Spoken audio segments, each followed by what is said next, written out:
We are not doctors. Nothing in this podcast should be taken as medical advice. Consult your physician before starting any workout routine. This is the Martial Heart Podcast.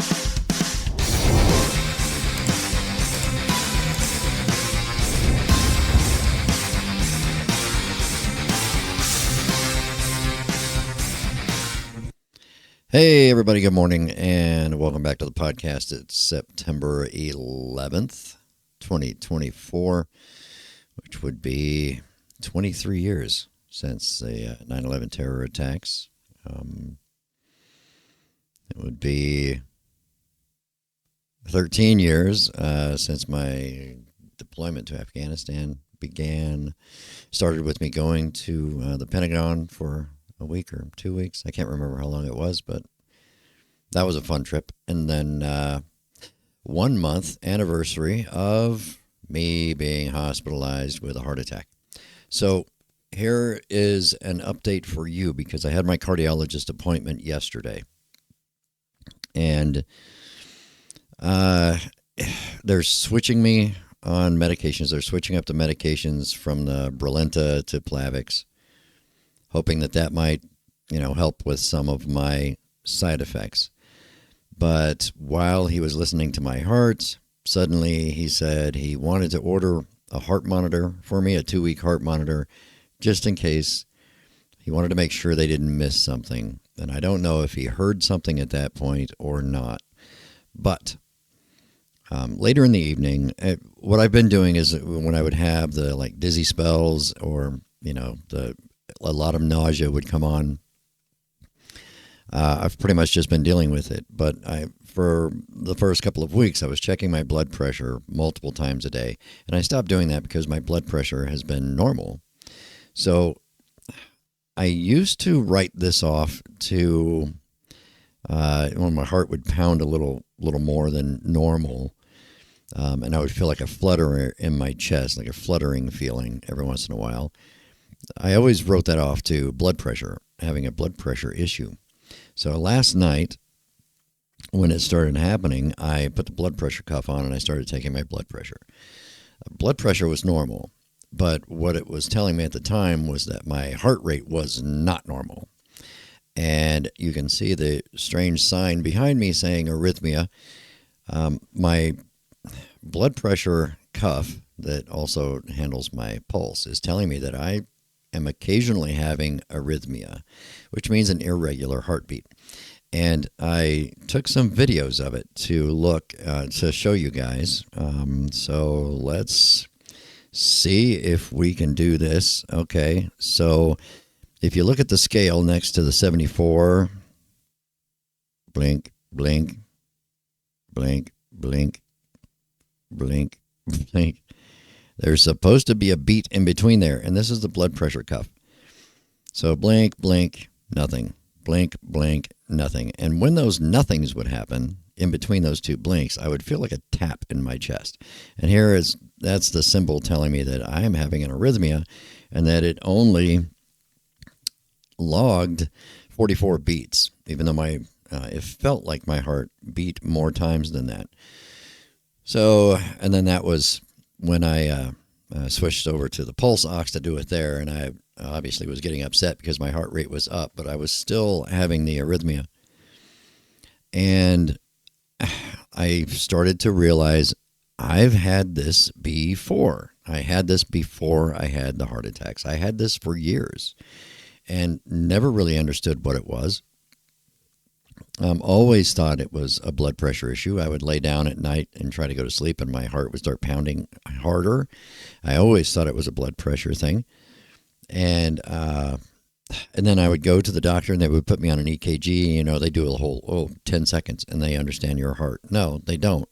Because since mine is only, it's not all the time. It only happens every now and then. It's just a matter of timing. They would put the EKG on there and it wouldn't detect anything. Or they put me on quite a few years ago, they put me on a 24-hour heart monitor because somebody caught something one time on an EKG and they didn't like it. So they put me on a 24-hour heart monitor. And at the end of that 24 hours, they were like, okay, nothing's wrong. Everything's fine. But obviously it's not. But it's only happening sometimes. It doesn't happen all of the time. So if a doctor is listening to my heartbeat in the office, or they put me on an EKG for 10 seconds or even a minute, or even a heart monitor for 24 hours, it may not happen during that 24-hour period. So it's gone years without being detected as an issue for me.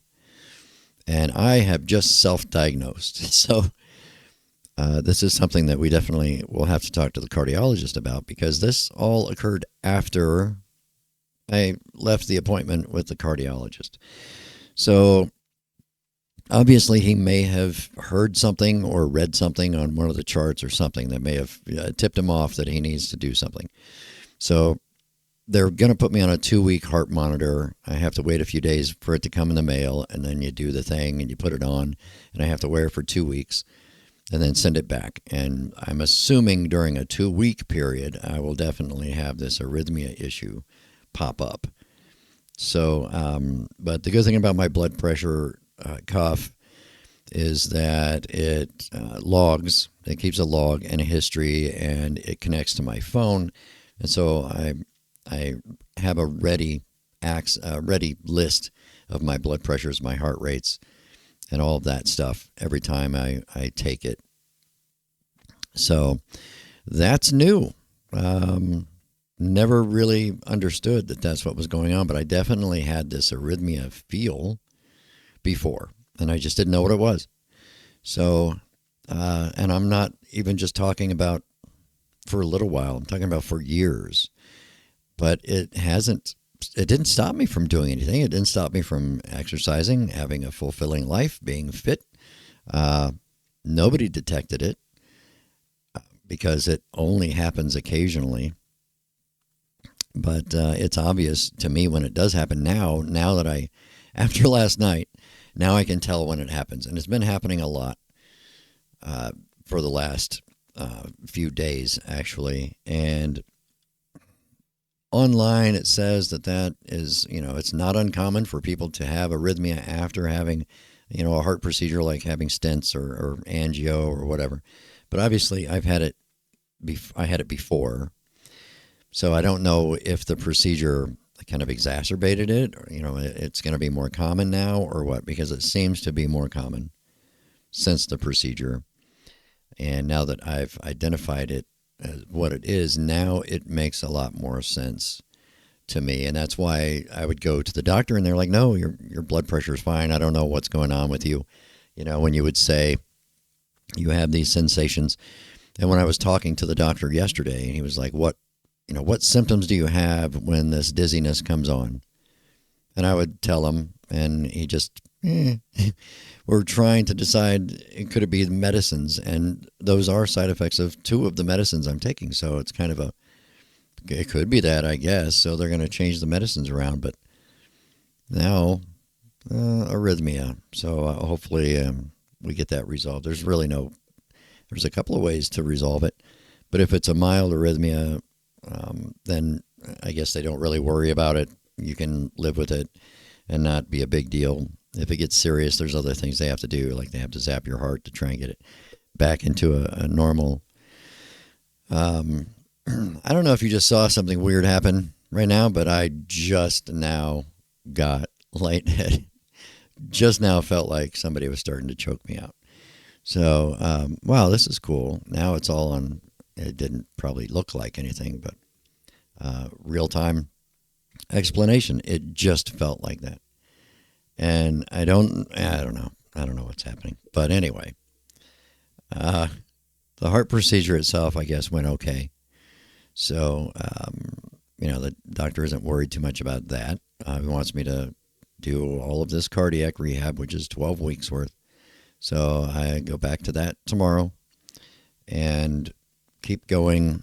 He wants me to do, I'm going back to work next week, thankfully, which means, hey, I won't go completely bankrupt. So back to work next week, light duty until I complete the cardiac rehab and they are able to decide how I'm doing. And hey, look, another train. Here comes the train. See if we can hear it this time. I did hear it when I went back and listened to the recording yesterday. I did pick up the train whistle there, or the horn, whatever they call them now, on the recording. So I'm sure it'll be picked up on this one, but I'm going to turn the microphone down a little bit. Maybe you'll hear less of it. And now it's back up again. So everything is just a wait and see again. Like I said, there's a lot of ups and downs involved in heart stuff.